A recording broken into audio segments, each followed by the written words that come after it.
Hi loves, welcome back to the channel Expert Empire. In today's video, I'm going to be recreating this simple and beautiful triangular flare bubu blouse. This blouse has been trending for a while now and I love how simple it looks, and I decided to recreate it. So I'll be recreating this style with just 1 yard of vintage fabric.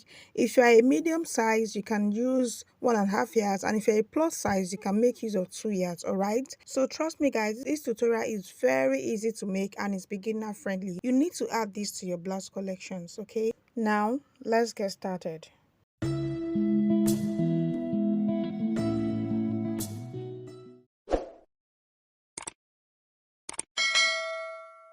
I'll be making use of this animal print vintage fabric, and I have 1 yard here with me. If you are a medium size, make use of 1.5 yard, and if you're a plus size, please make use of 2 yards. Okay, so for me, I'll be making use of just 1 yard of this fabric. All right, so whatever fabric you're getting, make sure the length of the fabric you're working with is by 60. You can make use of crepe, you can make use of silk, you can make use of vintage materials, and then you can also make use of any material that is flexible or soft and is 60 inches by length. Okay, so I'll just open this up and then measure the yardage of this fabric. You can see I have about 37 inches. 1 yard is 36 inches, by the way, so I have about 1 inch excess. And then for the length of the fabric, I have 60 and then 4, that's 64 inches for the length. You can see I have more than 60 inches for the length of this fabric. All right, so whatever fabric you're making use of, just make sure the length is by 60. All right, so I'll fold this fabric selvage to selvage like this, and I'll fold it again in a bias fold. You can see what I'm doing there. Just fold it in a triangular fold or bias fold. So that means I have it folded into 4 like that. All right, so this point here is going to be the hemline, and this is the center front and center back together.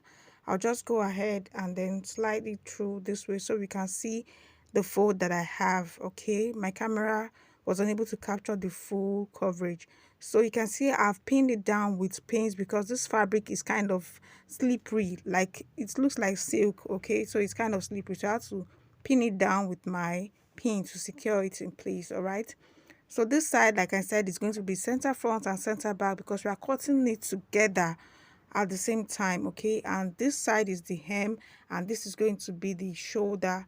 All right, so I'll be cutting that part off later because it's not needed. So for the neckline, if you're a small size, you can make use of 6 inches to 6.5 inches. For a medium size, you can make use of 6.5 inches to 7 inches, and then if you're a plus size, you can make use of 7.5 to 8 inches. All right, so for me, I'll be making use of 7 inches as my neck width. Okay, so I'll just mark it right there and then rule a straight line. All right, so now to bring to your notice that if you want a straight neckline, then there's no need to come down by 3 inches, but for me, I want a round neckline, so I came down by 3 inches from that straight line that I marked earlier. I came down by 3 inches, and then I'll connect it to that 7 inches that I marked at that part. Okay, so after that, I'll go ahead and cut it out. All right, and then I'll cut off that excess by the shoulder side like so, and I'll open up this side. Okay, so after that, let me just stretch it out so you will see what I have here. Next, from the hemline, I'll come up by 7 inches and mark.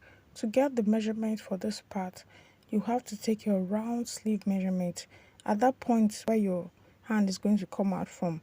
Okay, just measure it and then take the round sleeve measurement. Okay, so for me it's 7 inches. You can make use of 8 inches, but for me 7 inches, so I'll mark it and then notch that part. All right, so I'll just notch it to serve as a guide. All right, so after that, I'll adjust it this way, and then what I'll do next is to take the hip measurement. Okay, my hip measurement is 45 divided by 4, that's 11.25.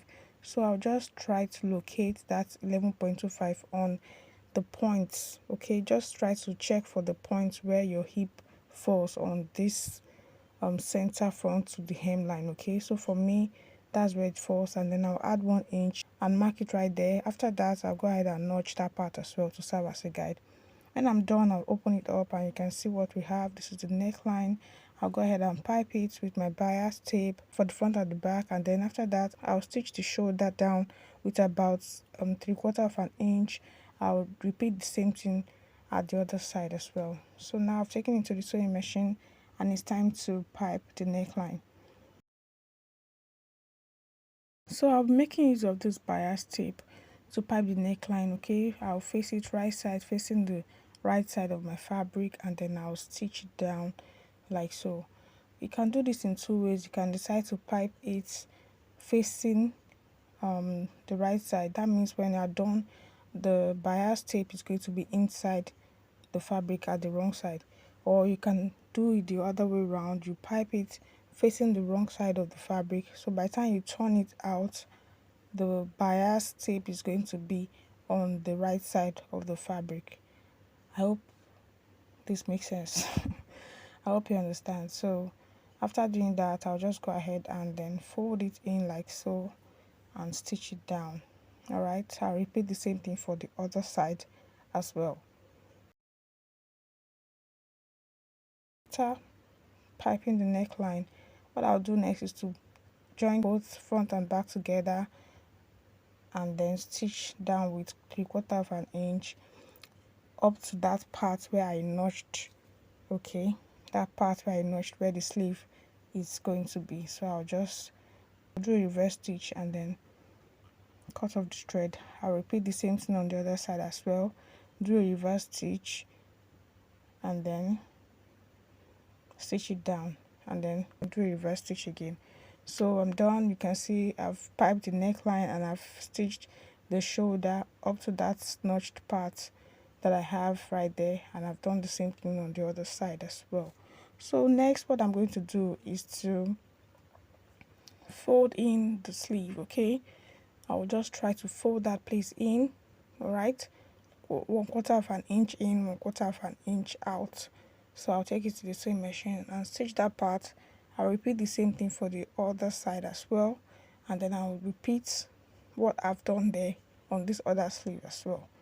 So after folding in the sleeve, what I'll do next is to place the front and the back piece together like so. Just watch what I'm doing, and then I'll stitch down with 1/2 inch up to that part that I notched. I'll repeat the same thing for the other side of the hem as well. So let's go to the sewing machine as I do this. So you can see I'll just fold it in. That's the sleeve. All right, fold it in, 1/4 of an inch in, 1/4 of an inch out, and then I'll stitch it down. While I stitch, just watch closely. I would stitch it 1 inch above the notched area. Okay, so I'll just stitch it 1 inch above the notched area, and I'll repeat the same thing for the other side as well. 1/4 of an inch in, 1/4 of an inch out, and then I'll stitch it down starting from 1 inch above the notched area. All right, so I'll just stitch it down like so. I'll repeat the same thing for the other sleeve as well. So you can see I'm done stitching the front and the back sleeve. All right, so it's time to join it together at the hem. So I'll just place it on my machine like so. I'll do a reverse stitch right there, and then I'll continue stitching all the way down to that part that I notched at the hem. I'll cut off the thread. Okay, and I repeat the same thing for the other side as well. So you can see I'm done stitching the sleeve, and I've also stitched down the hem. Okay, all right, so I stitched up to that notched part that I have at that area, okay, at the hip side. So now it's time for me to fold in the edges, okay, to close up that part and fold the edges in to look neat. So I'll just fold in 1/4 of an inch in, 1/4 of an inch out, and then I'll stitch it down. Okay, so I'll just stitch it down like so.